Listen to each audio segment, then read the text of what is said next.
Bonjour! Today's topic deals with abuse. If you find this to be triggering, you may want to click away and go watch something else. So what is homeschooling abuse? For many people, this may be the first time hearing that term, because it's not something that we talk about a lot, but we really need to, because it's really important, and it's actually a lot more common than people think. Isolation is a favorite tactic of abusers. It's one of the early warning signs that you may be in an abusive relationship, especially partnerships that are either romantic or sexual, or even just partnerships in your life. If someone is isolating you, that is often a warning sign that some bad shit's about to go down.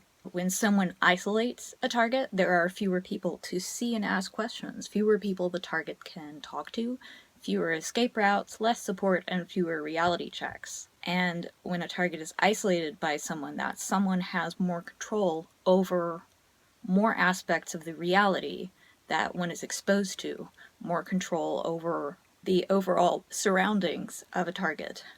Cults also love doing this. I was raised off in the woods in a cult.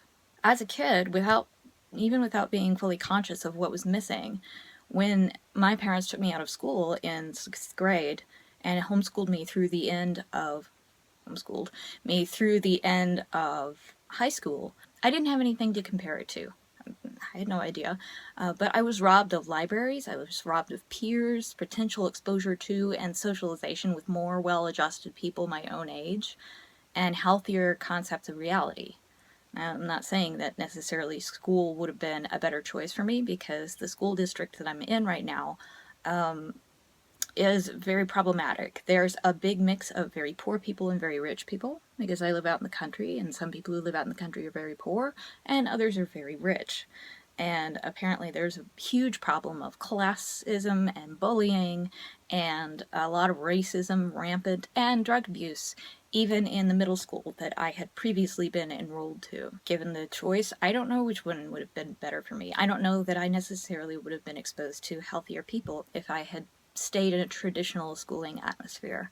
What I do know is what happened to me after my parents took me out of school. For most of my childhood, there was no internet. I also had no cable TV, and often very poor reception of the few broadcast channels that were around then.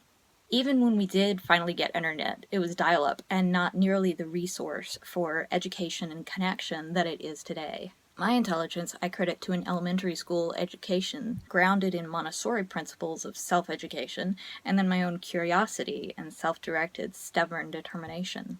Homeschooling abuse is something that few people know about, but there are organizations out there working to raise awareness, advocate legally for those still being harmed by it, and change laws to create greater oversight in the individual states to try to end homeschooling abuse. Taking kids out of school makes it easier to isolate them, indoctrinate them, and abuse them without getting caught. Some kids die this way, and that's the only time that when really any media takes attention, and usually it's not very much.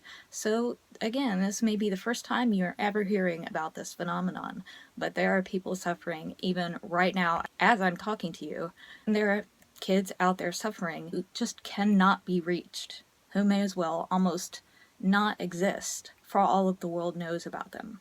If you're out there and you're suffering, but you've managed to find this video, I am so sorry for you. I will link to some places below. I wish that I could tell you where to get help, but I don't know. All I know is the organizations that have helped me as an alumni of abusive homeschooling. I want you to know that I want it to get better for you. I want what's happening to you to end. That is a large part of why I'm choosing to make this video, to raise awareness about this issue. Because I know that for every child that dies, there are many, many more who suffer in silence and isolation their entire lives. In a quote from an article from the Coalition for Responsible Home Education, and I'll link to it in the description. Homeschooled children do not have the same daily contact with mandatory reporters as children who attend school. Because of this, homeschooling offers abusive parents a way to isolate their children and thereby conceal and intensify their maltreatment. We have spoken with numerous homeschool alumni who also had experience of attending school.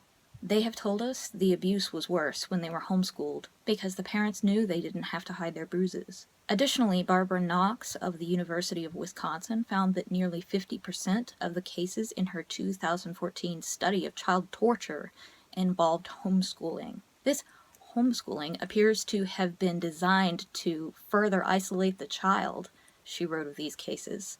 The ability for abusive parents to use homeschooling to isolate their victims should not be taken lightly. That's why it's really important for us to be talking about these issues. It's really important that more people know that this is a possibility and that there needs to be greater oversight, that there needs to be awareness that this can happen. Because most child abuse comes at the hand of family members and especially parents. So when someone takes their child out of school, there's a lot that can go wrong that's really, really bad. It also makes cult abuse a lot easier, as it was in my case. So that's homeschooling abuse. It's awful, it's terrible. We need to talk more about it. Thank you for watching.